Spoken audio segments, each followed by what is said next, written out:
ফিরে আসতে পারে। আমার কথা কি বোঝা যাচ্ছে?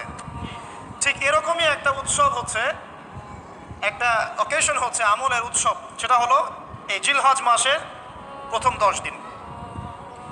এই জিলহজ মাসের প্রথম 10 দিন সম্পর্কে আল্লাহ পাক সূরা ফজরের মধ্যে শপথ করেছেন, ওয়াল ফাজরি, ফজরের কসম, ওয়া লায়ালিন আশর, এবং এই 10 রাতের কসম। এই 10 রাত বলতে এখানে জিলহজ মাসের এই 10 দিন এবং 10 রাতকে বোঝানো হয়। এর ফজিলত সম্পর্কে নবী সাল্লাল্লাহু আলাইহি ওয়াসাল্লাম একটা হাদিসে বলছেন, সহিহ বুখারী হাদিস, আনাস রাদিয়াল্লাহু আনহু ইবনে আব্বাস রাদিয়াল্লাহু আনহুমা থেকে বর্ণিত, নবী করিম সাল্লাল্লাহু আলাইহি ওয়াসাল্লাম বলেছেন যে মা মিন আইয়ামিন আমালু সালিহু ফীহিন্না আহাব্বু ইলাল্লাহ মিন হাযিহিল আইয়ামিল আশরা। আল্লাহ পাকের কাছে এই 10 দিন অর্থাৎ জিলহজ মাসের প্রথম 10 দিনের নেক আমল যত বেশি প্রিয়, আল্লাহর কাছে জিলহজ মাসের প্রথম 10 দিনের নেক আমল যত বেশি প্রিয়, অন্য কোনো আমল এত বেশি প্রিয় না। অন্য কোনো আমল, এটা বুঝতে গিয়ে সাহাবায়ে কেরাম প্রশ্ন করছেন, ক্বালু, তারা বলছেন, ইয়া রাসূলুল্লাহ, হে আল্লাহর রাসূল, বলুন সাল্লাল্লাহু আলাইহি ওয়াসাল্লাম, ওয়ালাল জিহাদু ফি সাবিলিল্লাহ, আল্লাহর পথের জিহাদও কি নয়? আমরা তো জানি ইসলামের সর্বোচ্চ চূড়া হচ্ছে আল্লাহর পথের জিহাদ। তো নবী সাল্লাল্লাহু আলাইহি ওয়াসাল্লাম বলছেন, ওয়ালাল জিহাদু ফি সাবিলিল্লাহ, আল্লাহর পথের জিহাদও নয়, আল্লাহর পথের জিহাদও নয়, ইল্লা, তবে ওই ব্যক্তির কথা ভিন্ন, রাজুলুন খারাজা বিনাফসিহি ওয়া মালিহি ফালাম ইয়ারজি' মিন যালিকা বিশাই, কোন একজন ব্যক্তি যে তার জান এবং তার মাল নিয়ে আল্লাহর পথে বেরিয়ে গেছে, তারপরে কোনো কিছু নিয়ে সে ফিরে আসতে পারে নাই, মানে সে শহীদ হয়ে গেছে, এই ব্যক্তির কথা ভিন্ন। কিন্তু অন্য যে কোনো দিনের আমলের চাইতে এই 10 দিনের নেক আমল আল্লাহর কাছে সবচেয়ে বেশি প্রিয়। তাহলে আমরা বুঝতে পারলাম, আমরা যে 10 দিনে এখন বসবাস করছি, জিলহজ মাসের আজকে কয় তারিখ?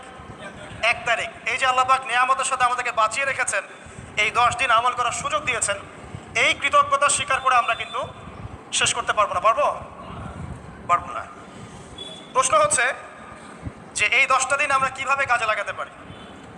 আমি সেদিকেই যাবো ইনশাল্লাহ। তার আগে এই দিনগুলো সম্পর্কে আর কয়েকটা ফজিলতের হাদিস শুনিয়ে দিচ্ছে। তিরমিজি, ইবনে মাজাহ, মিশকাতের 128 পৃষ্ঠা একটা হাদিস এসেছে, আবু হুরায়রা রাদিয়াল্লাহু আনহু থেকে বর্ণিত, নবী করিম সাল্লাল্লাহু আলাইহি ওয়াসাল্লাম বলেছেন যে দিন সমূহের মধ্যে এমন কোনো দিন নাই, আল্লাহর দিনগুলোর মধ্যে এমন কোনো দিন নাই যেদিন ইবাদত করা আল্লাহর কাছে জিলহজের 10 দিনের ইবাদতের চেয়ে বেশি প্রিয়। কথা বুঝতে পারছেন? এরপরে নবী সাল্লাল্লাহু আলাইহি ওয়াসাল্লাম বলছেন, ইয়াদুলু সিয়ামু কুল্লি সিয়ামিন মিনহা বিসিয়ামি সানাতিন, এই 10 দিনের একটা সিয়াম বা একটা রোজা 1 বছর রোজা রাখার সমান। এই 10 দিনের একটা রোজা 1 বছর রোজা রাখার সমান। ওয়া কিয়ামু কুল্লি লাইলাতিন ফিহা বিকিয়ামি লাইলাতিল কদর, এবং এই 10 রাতের এক রাতের কিয়াম লাইলাতুল কদরের কিয়ামের সমান। আমরা জানি লাইলাতুল কদর সম্পর্কে আল্লাহ পাক কি বলেছেন, লাইলাতুল কদরি খায়রুম মিন আলফি শাহর, 1000 মাসের ইবাদতের চেয়ে উত্তম। তাহলে আমরা বুঝতে পারছি যে এই 10 দিন 10 রাত কি আমল করতে হবে, এই হাদিসটা বলে দিচ্ছে, সিয়াম এবং কিয়াম।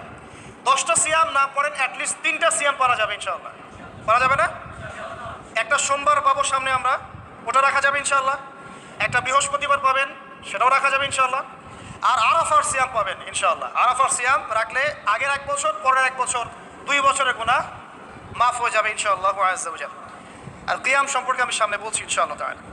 এরপরে বাইহাকির একটা বর্ণনা আছে যে জিলহজ মাসের প্রথম দশকের রাতে